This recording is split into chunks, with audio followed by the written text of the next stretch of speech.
13 December হানাদার মুক্ত দিবস। 1971 সালের এই দিনে মুক্তিবাহিনীর কঠিন প্রতিরোধে পালায় পাক বাহিনী।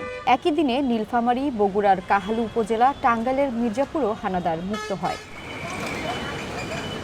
এই দিন সবাই মুক্তিবাহিনী ও সাধারণ জনতার বিজয় উল্লাস ছড়িয়ে পড়ে পথে প্রান্তরে।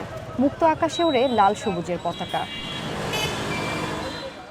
এই দিন মানিকগঞ্জের সাটুরিয়া সহ বিভিন্ন অঞ্চলে বেশ কয়েকটি খণ্ড খণ্ড যুদ্ধ হয়। গ্রামে গ্রামে হামলা চালায় পাক দোসর ও রাজাকাররা। পাক সেনাদের অনেক দুর্বল পয়েন্টগুলি আমরা খুঁজতে লাগলাম। ওরা পানি দেখলে ভয় পায়, ওরা গাড়ি ছাড়া চলতে পারে না, ওদের খাদ্য কিভাবে সরবরাহ হয়, খাদ্যের সরবরাহের ব্যবস্থা ওদের ছিল না।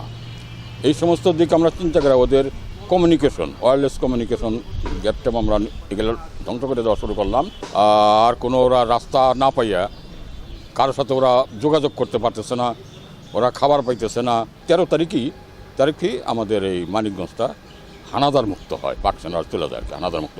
13 ডিসেম্বর যুদ্ধে আমাদের কয়েকজন মুক্তিযোদ্ধা মারা যায়, তার মধ্যে চান মিয়া উল্লেখযোগ্য, যার লাশ কাঁধে নিয়ে ফিনকি ভরা রক্ত নিয়ে ওখান থেকে আমরা যুদ্ধে জয় করি এবং পাকিস্তান বাহিনী পালিয়ে যেতে বাধ্য হয়।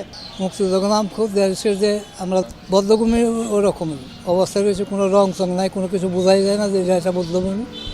অনেকে যা দেখতে আসে কিন্তু বদ্ধভূমি বলে বোঝাই দিতেছে না, সংস্কার করলে সেটা বোঝা যাবে।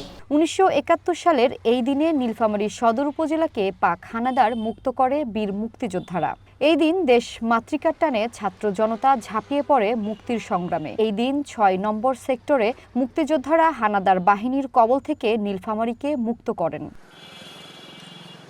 1971 সালের এপ্রিলের প্রথম সপ্তাহে সৈয়দপুর ক্যান্টনমেন্ট থেকে নীলফামারী দখল করে নেয় হানাদার বাহিনী। কিছুদিনের মধ্যেই শুরু হয় বিভিন্ন স্থানে হানাদার বাহিনীর সঙ্গে মুক্তিযুদ্ধ। চারদিক থেকে আক্রমণ শুরু হলে দিশেহারা হয়ে পড়ে পাক বাহিনী।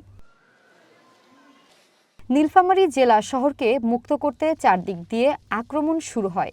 12 ডিসেম্বর রাতে মুক্তিযোদ্ধারা নীলফামারী শহরের দিকে সশস্ত্র স্থলযুদ্ধে এগিয়ে এলে পাক সেনারা পিছু হটে সৈয়দপুর ক্যান্টনমেন্টে আশ্রয় নেয়। 13 ডিসেম্বর ভোরে মুক্তিযোদ্ধারা শহরে ঢুকে নীলফামারী শহর সম্পূর্ণ হানাদার মুক্ত করে। মুক্তিকামী মানুষ রাস্তায় নেমে আসে এবং চৌরঙ্গি মোড়ে বাংলাদেশের পতাকা উত্তোলন করেন। এয়ার অ্যাটাক হলো সৈয়দপুরে এবং নীলফামারীর বিভিন্ন স্থাপনার উপরে বিমান মহড়া দিল এবং সৈয়দপুরে অ্যাটাক করলো। ওয়াবদায় কিছু কিছু জায়গায় স্থাপনাতে বোমবাস্টিং হয়েছে, ওখানে বোম টোম ফেললো। সৈয়দপুর ক্যান্টনমেন্টে ঘিরে এই বোম টোমগুলো ফেলার পরে একটা আতঙ্কিত অবস্থা বিরাজ করতেছে, মনে হয় যুদ্ধের একটা ভাব খুব চলে আসছে। এই সময়টাতে 13 ডিসেম্বর আসলো সকালবেলা, আমরা সব প্রস্তুত কিন্তু নীলফামারী অ্যাটাক করব।